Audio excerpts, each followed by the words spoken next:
Destroy All Humans 1 took the game that you've played a million times before. You've played the heroes fighting off the invading aliens, and what we did was we turned it on its edge and let you play the alien coming to take over Earth. We focused the first one in the 1950s and played up all that great alien mythology of the 50s. And now with the sequel, we've moved into the 60s. 1960s kind of has its own resonance in popular culture today. And there's so many kind of icons and, places, music. I don't know what Paul's worried about.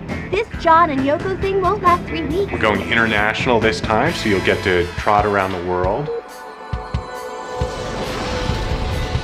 As you move to London, there's the whole concept of, the shagadelic 60s baby and all that kind of stuff, right? As you move to Tokyo, there's the monster movies, there's, ninja movies. And in America during the 60s, it's pretty obvious, the whole hippies movement was starting up. And that's really how the game begins in a city called Bay City, which is very much modeled after, San Francisco during the 60s. You play Crypto 138. He has every little man complex that you would expect a 4-foot-tall alien with large weapons to have. He likes to go in with guns blazing first, and then he asks questions later. So he is just a no-nonsense, destruction kind of guy.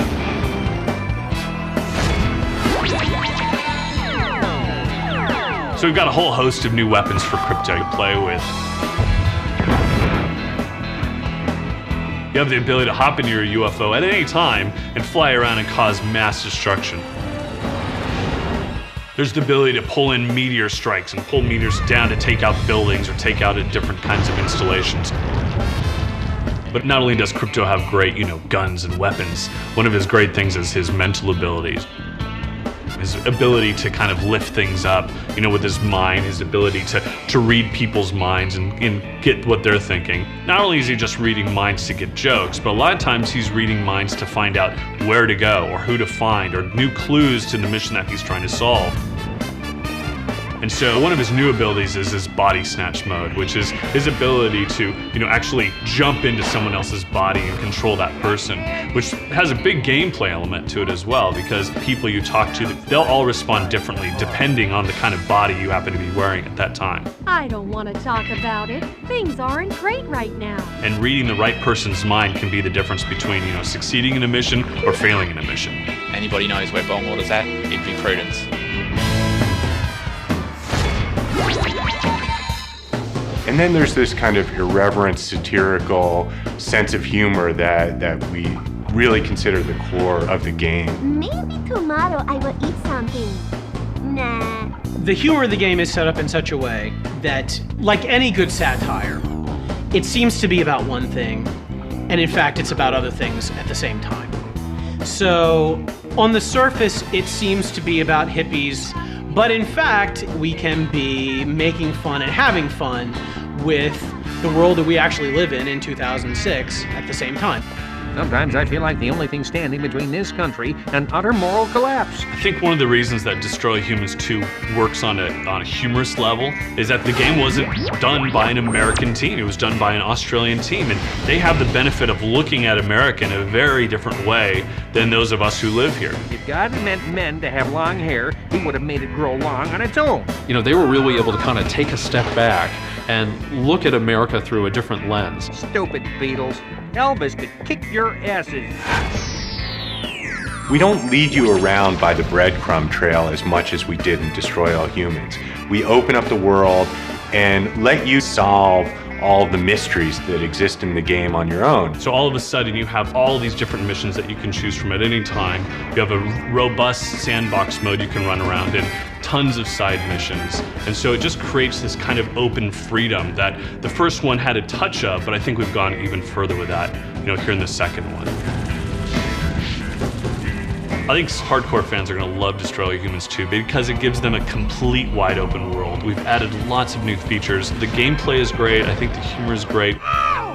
The giant hairless hamster! The way that the visuals come together with the environments and the writing and the music and the characters, it's so good to work on something that just fits together perfectly. You expect me to beg, human? I hope that real fans will love the fact that we took some chances and went in some unusual directions with it and respond to this game by saying, wow, that went a direction I totally wasn't expecting, and I loved every second of it. And the whole storyline of Destroy All Humans 2 is about having fun and not taking things too seriously. And then from that flows some really great gameplay. And in an era of sequels and serious gaming and, you know, over-the-top military this and science fiction that, it's just kind of fun just to take a step back and have fun. And that's what gaming is all about.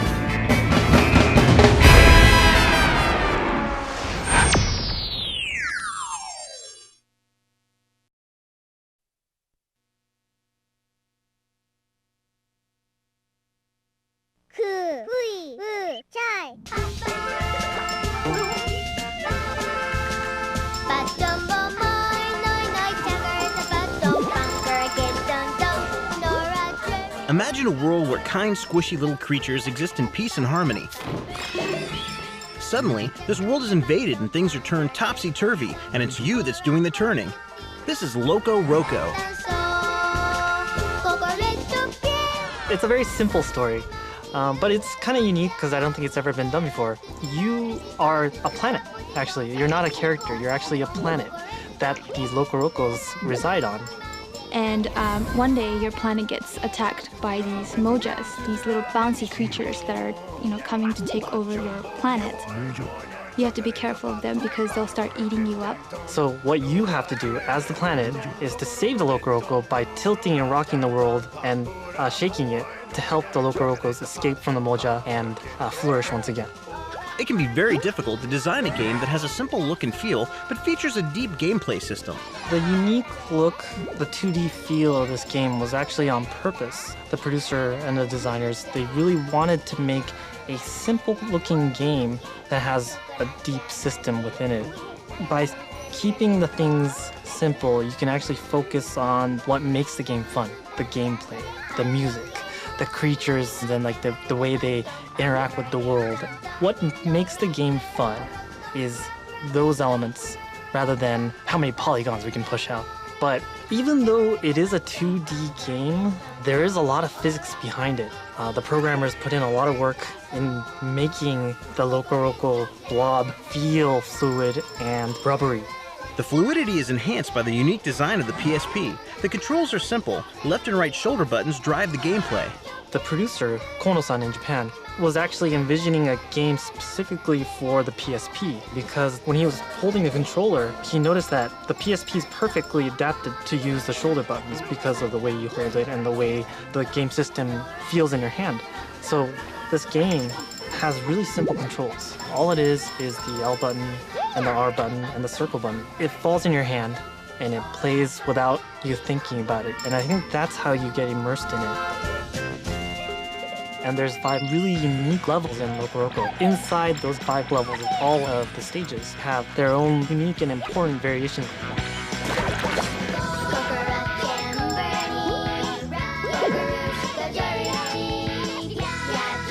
This game is actually all about exploration. You can actually play through the average stage in about 5 minutes, but if you actually wanted to find all the Locoroco as well as all the Muimui hidden throughout the stage, you have to explore and just basically go every nook and cranny that you can find in the stage. So you're probably still wondering who or what are Locorocos and where will you be playing with them? They're the little round creatures that you see. They're kind of a vital part of your planet because they actually help the plants and things grow on the planet. Well, there's actually 6 different colors of Locoroco, and each color has its own personality and the song that they actually sing that's very different from anybody else.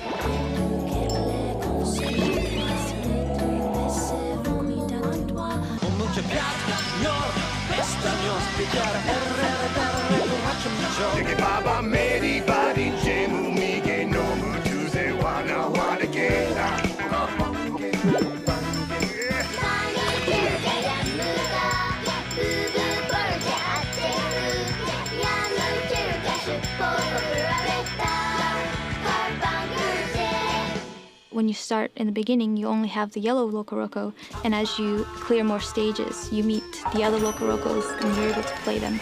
So once you have the all the 6 Locorocos unlocked, then you can play them in any stage. There are some interesting group activities for the Locoroco that will help you play the game. They group together or split apart depending on what obstacles come their way. The Locorocos are both individual creatures, and they can also form a collective. When they're individuals, they're very weak and they're very vulnerable. So they actually like to bunch up whenever possible. And so the reason why they gather up when you push the circle button is because you, as the planet, you're shaking the world, and the Locorocos get scared. And so what they do is they try to bunch up together. And when they split apart, it's actually you causing a lightning strike, which actually startles them, and that's why they split apart. Toss in some very original music and an inventive language, and Locoroco becomes a vivid and unique gaming experience. It's something that you really don't get with other games, where you just grab onto it and it makes you smile. I think that's what makes this game unique, and what makes it so much fun is just the joy it gives you.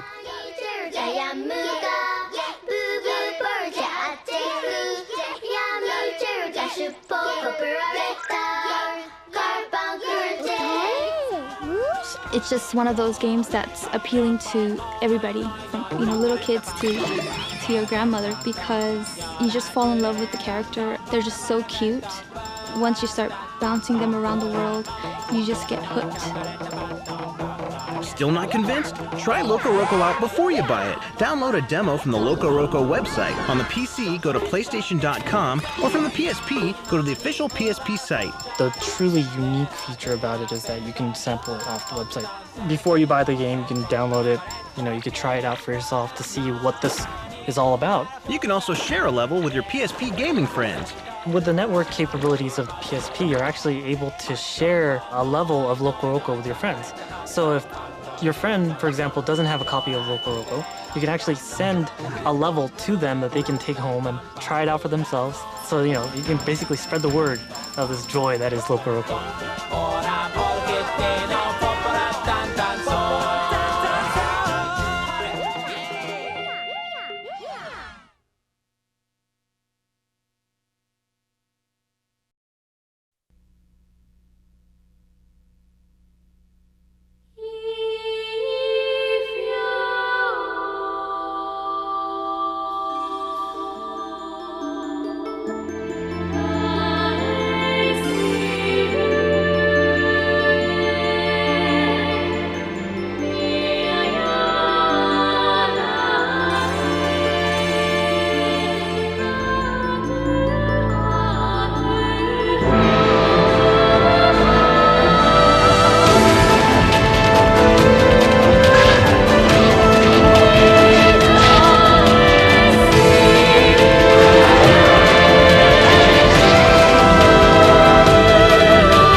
Rated E for everyone.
Say where is my shame when I call your name. So please don't set me free. I'm as heavy as can be.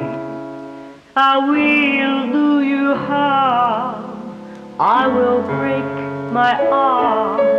I'm a victim of your charm.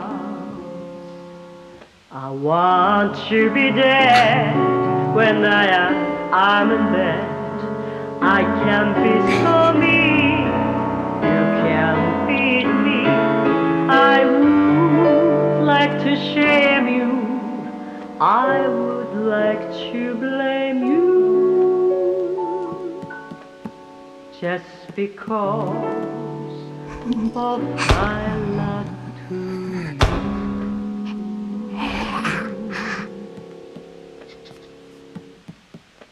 And love itself is just as instant as roses in May. I know nothing can drive it away. But love itself is just a brief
Take